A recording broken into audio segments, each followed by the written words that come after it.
So why use Thesis2 for a small business website? Well, in the first place, Thesis2 is very fast and efficient. Now, the reason why it's fast and efficient is because it reuses code. Thus, it reduces the amount of memory that a site needs. It reduces the amount of files the site needs to read into memory. And it reuses the same set of code over and over and over again. Now, you can see an example of this using the Why Slow feature in Firefox. Sorry. Actually, now that we are where we are in this class, I would like to say that my computer has been a little flaky today, and it totally crashed about 10 minutes before this class started. So if all of a sudden I disappear and you can't hear me or see me or anything like that, it may mean that my computer is crashing, and just sit tight and I'll get back up as quickly as I possibly can. But hopefully that's not going to be an issue further.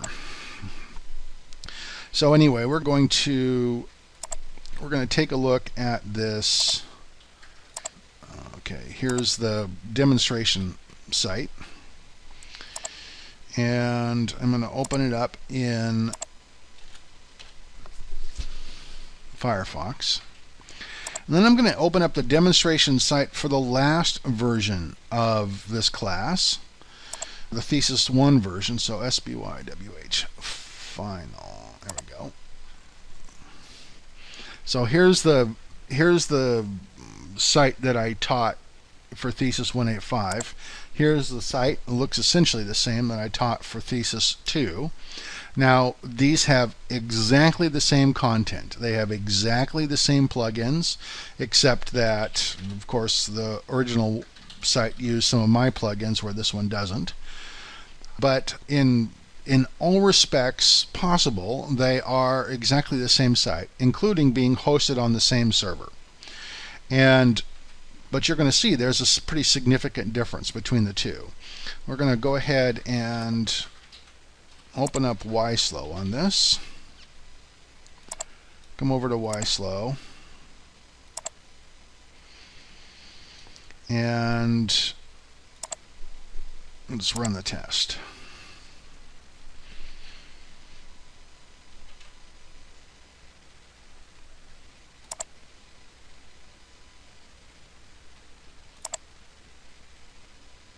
Oh, isn't that crazy? I got a different score here than I got this morning. This morning, when I ran the test, I got an A and a score of 91. And now I'm getting a score of B and 84, and the other one gets a score of B and 82. Now, I don't know why that's the case.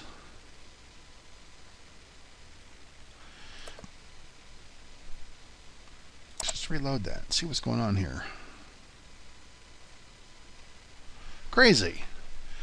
I was going to say that this morning when I did this, I got an overall grade of A with a score of 94 actually for this site.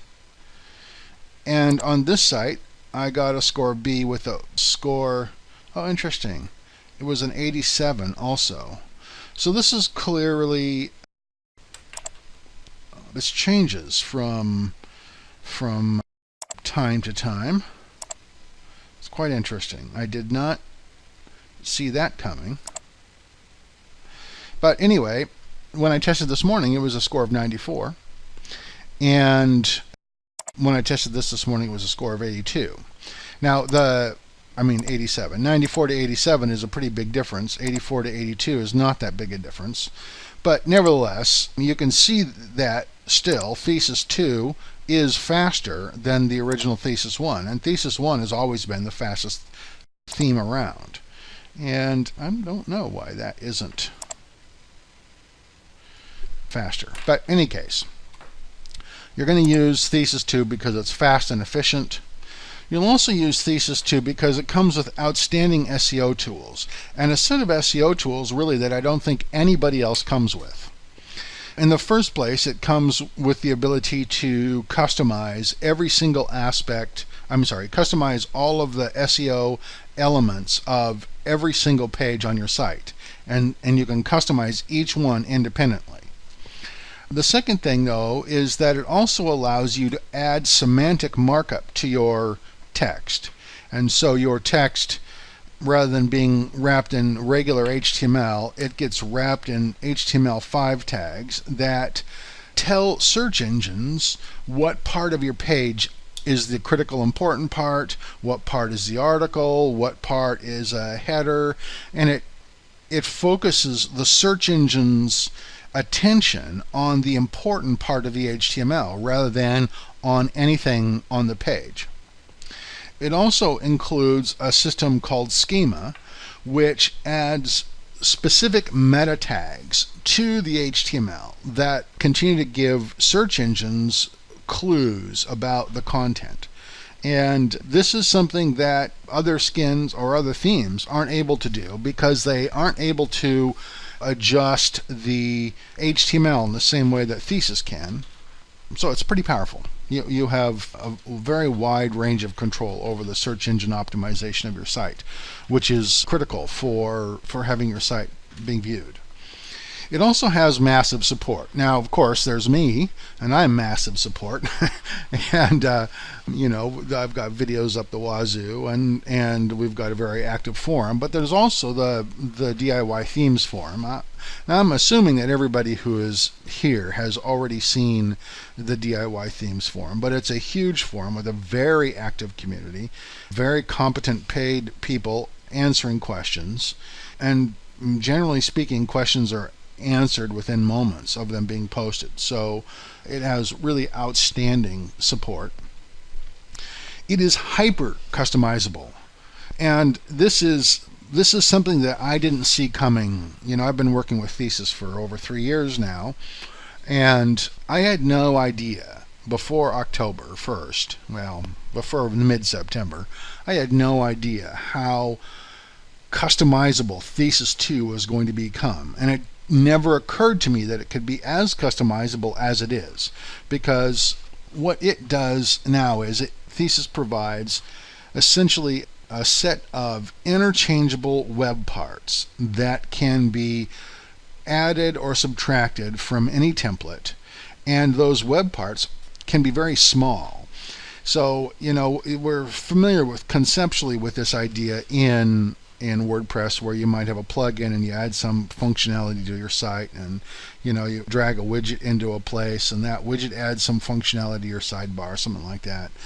That's it on Thesis takes that really to its smallest possible level and gives you very granular control over what goes on a template.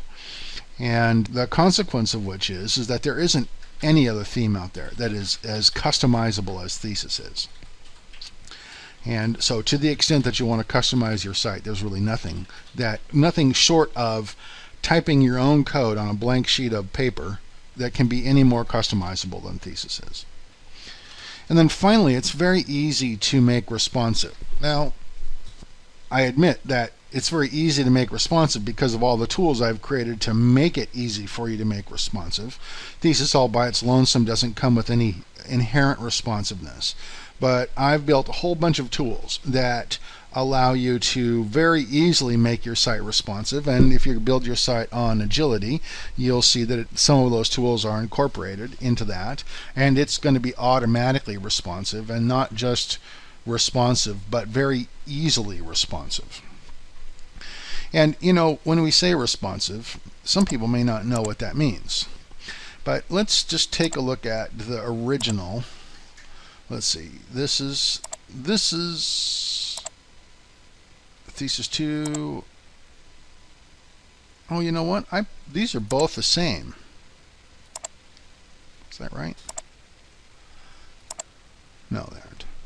Okay. So I'm going to just show you what I mean by responsive.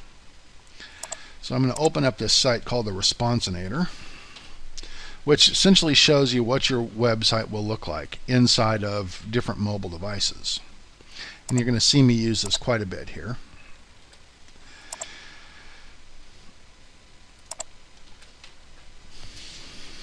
Okay, so this is what it looks like full screen, right?